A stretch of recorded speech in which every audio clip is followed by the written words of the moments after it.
ओम शांति। 26 जनवरी 1983 की अव्यक्तवाणी कंटिन्यू करते हैं। तो बाबा कहते जैसे पहाड़ आएगा या खड्डा आएगा उसे टकराते नहीं है पर किनारा कर लेते हैं। स्वयं को सदा सेफ रखना है।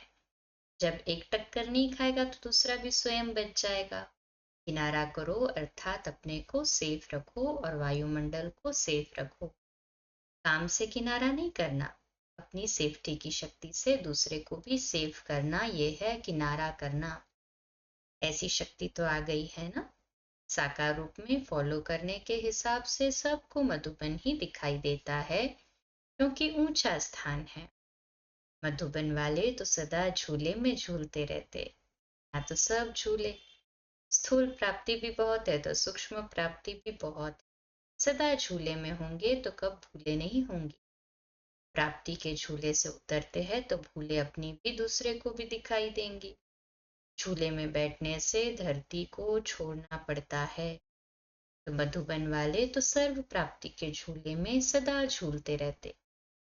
सिर्फ प्राप्ति के आधार पर जीवन न हो। प्राप्ति आपके आगे भल आवे, लेकिन आप प्राप्ति को स्वीकार नहीं कर लो। अगर इच्छा रखी तो सर्व प्राप्ति होते भी कभी महसूस होगी। सदा अपने को खाली समझेंगे। ऐसा भाग्य है जो बिना मेहनत के प्राप्ति स्वयं आती है। तो इस भाग्य को सदा स्मृति में रखो। जितना स्वयं निष्काम बनेंगे उतना प्राप्ति आपके आगे स्वतः ही आएगी। अच्छा, सेवाधारियों से। सेवाधारी का अर्थ ही है प्रत्यक्ष फल खाने वाले। सेवा की और खुशी की अनुभूति की। ये प्रत्यक्ष फल खाया ना।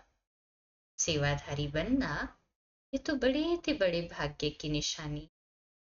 जन्म जन्म के लिए अपने को राज्य अधिकारी बनने का सहज साधन दिया है।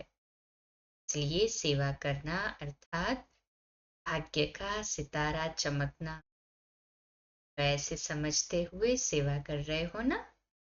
सेवा लगती है या प्राप्ति लगती है। नाम सेवा है, लेकिन ये सेवा करना नहीं है, मिलना है। कितना मिलता है। करते कुछ भी नहीं और मिलता सब कुछ है। करने में सब सुख के साधन मिलते हैं। कोई मुश्किल नहीं करना पड़ता। इतना भी हार्ड वर्क हो लेकिन सैल्वेशन भी साथ साथ मिलती है तो वह हार्ड वर्क नहीं लगता, खेल लगता है। इसलिए सेवाधारी बनना अर्थात प्राप्तियों के मालिक बनना। सारे दिन में कितनी प्राप्ति करते हो। एक एक दिन की एक एक घंटे को प्राप्ति का अगर हिसाब लगाओ तो कितना अनगिनत है। इसलिए सेवाधारी बनना भाग्य की निशानी। सेवा का चांस मिला अर्थात प्राप्तियों के भंडार भरपूर हो गए। स्थूल प्राप्ति भी है और सूक्ष्म भी। कहीं भी कोई सेवा करो तो स्थूल साधन इतने नहीं मिलते जितने मधुबन में मिलते। यहाँ सेवा के साथ साथ पहले तो अपने आत्मा की, शरीर की पालना डबल होती। तो सेवा करते खुशी होती है या थकावट होती है। सेवा करते सदैव ये चेक करो कि डबल सेवा कर रहा हूँ। मनसा द्वारा वायुमंडल श्रेष्ठ बनाने की और कर्म द्वारा स्थूल सेवा। एक सेवा नहीं करनी, लेकिन एक ही समय पर डबल सेवाधारी बन करके अपना डबल का चांस लेना है। सभी संतुष्ट हो, सभी अपने अपने कार्य में अच्छी तरह से निर्विघ्न हो। कोई भी कार्य में कोई खिटखिट तो नहीं है।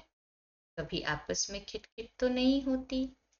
कभी तेरा मेरा, मैंने किया तुमने किया, ये भावना तो नहीं आती है ना। क्योंकि अगर किया और ये संकल्प में भी आया मैंने, तो जो भी किया वह सारा खत्म हो गया। मेरापन आना माना, सारे किए हुए कार्य पर पानी डाल देना। से तो नहीं करते हो। सेवाधारी अर्थात करावनहार बाप निमित्त बनाए करा रहे हैं। करावनहार को नहीं भूले। जहाँ निमित्त भाव होगा, मैंपन आया तो माया भी आई। हाँ? निमित्त हूँ, निर्माण हूँ तो माया आ नहीं सकती। Double underline. संकल्प या स्वप्न में भी माया आती है तो सिद्ध होता है कि कहाँ मैंपन का दरवाजा खुला है। टेंशन प्लीज, मैंपन का दरवाजा बंद रहे तो कभी भी माया आ नहीं सकती। अच्छा, ओम शांति।